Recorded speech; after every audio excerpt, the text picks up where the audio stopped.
So I want to talk about something that is very near and dear in my heart right now. And in thinking about this topic, there's an old saying that really fits it very well. And the first part of that saying is, curiosity killed the cat. Well, early December, we got a new kitten. And that kitten was 10 weeks old at the time.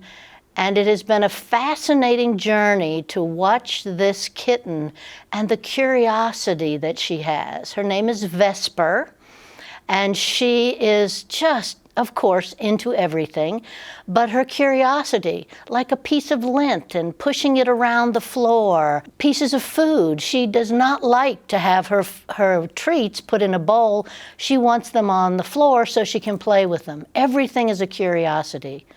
And that same thing is true, I believe, for young children. They come into this world with an automatic curiosity. They love to get into the grass. They love to look at the bugs, usually. They like to play in the grass. They like to look at flowers. They like to see animals, and they're curious. They are just curious. And then something happens to us.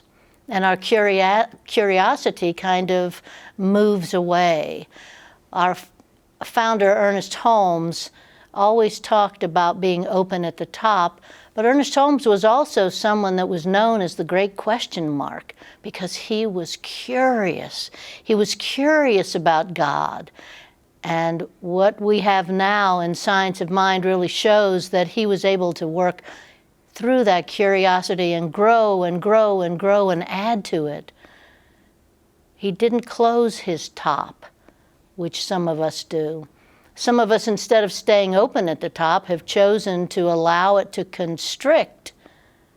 And do you remember when you first came in to Science of Mind, into that first class, maybe into the first talk, and there were things that struck you that you thought, I never knew this. I never knew this was possible. What do you think now? Are you still curious? Are you still curious about God, about this whole thing we call the spiritual life?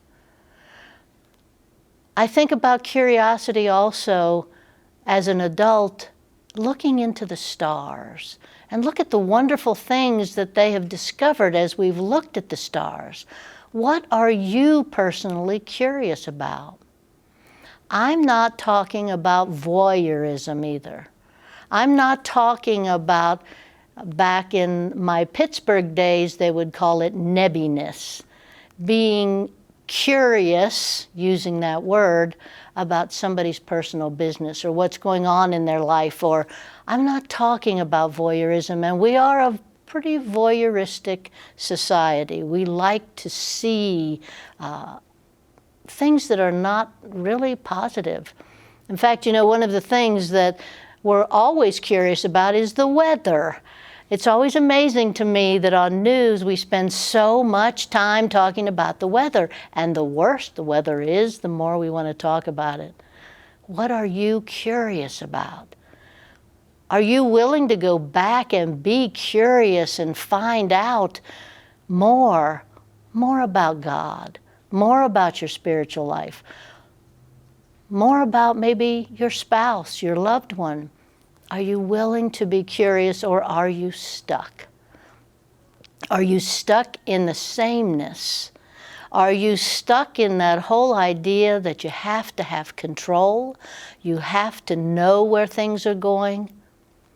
Why not watch the children? And many of you have heard me say this. Watch the children playing.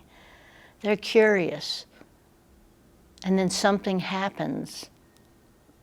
Something happens, and as they age, they lose that curiosity. I spoke to someone this morning in the Mile High bookstore who said, yeah, something happens to us. Somebody hurts us, maybe as a child, and we start losing that curiosity. I want to urge everyone who hears this to stop and say, how can I become more curious again? And I would say to you, look at the stars. look at the stars. The first thing I think it will do is make you realize how small each one of us is and how interdependent we are. But be curious. It's a vast universe out there. There's something so much bigger than each one of us. Be curious. If you're not one to look at the stars, read a book. I picked up 3 or 4 novels right around the Christmas time, and I started reading them, and now this particular author I can't stop reading. I'm curious about the next story. I'm curious about, how does she come up with these stories? How does she come up with this? Be curious. I just read a story recently about Elizabeth Gilbert, who after she'd written Eat, Pray, Love, sort of lost her mojo around writing. And so what she did, she decided, I'm going to work in my garden. Her mother used to be a gardener, and she went into the garden, and it started opening her back up. And then she got curious about the plants she was planting and what would work with whatever else. She triggered her curiosity. Find a way to trigger your curiosity. I am so thankful to have that little Vesper in my life, to be able to watch her curiosity, to watch her playfulness, to watch her joy, because what it does is it reminds me that I too, I maybe am not going to get on the floor and play with that little piece of lint, but I need to find those places where I can be curious. And even though the saying is curiosity killed the cat, the assumption there is they get themselves into a situation that they can't get out of, but they're curious. Because we all know that the second part to that is satisfaction brought it back. In this moment,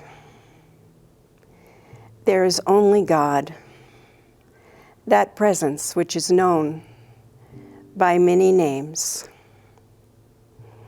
that presence which is the all-good, peace, joy. It is the divine intelligence and pattern that weaves and creates all life. It is love, wholeness, grace, and the only life that there is. That life is within everything and everyone, and it is expressing as me right now. And I speak my word for everyone, everywhere, knowing that they are one with that life as well. I know for each person that there is peace and harmony as we move through each moment of life. There is only love.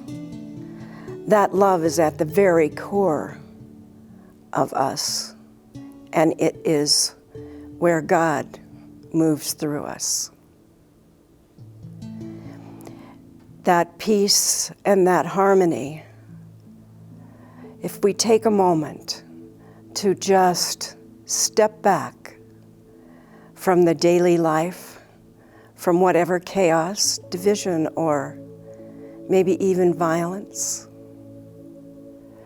and just know that we are infused with that very God life, right here, right now, and always. I know that that life expresses as harmony in the turning of the earth, the songs that we sing, the sounds of animal life,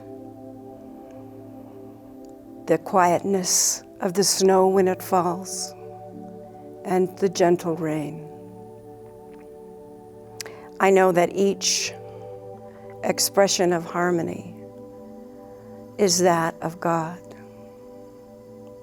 And peace, that gentle peace as we soak in it right at this very moment, knowing that this is our time to reach back into that knowing, that understanding that we are creatures of God. Spirit is everywhere present and is present within me right now and within each person everywhere. And for this truth, I am forever grateful. I open my heart and feel the joy at this very moment. And I release this prayer to universal law, knowing it is already done, and so it is.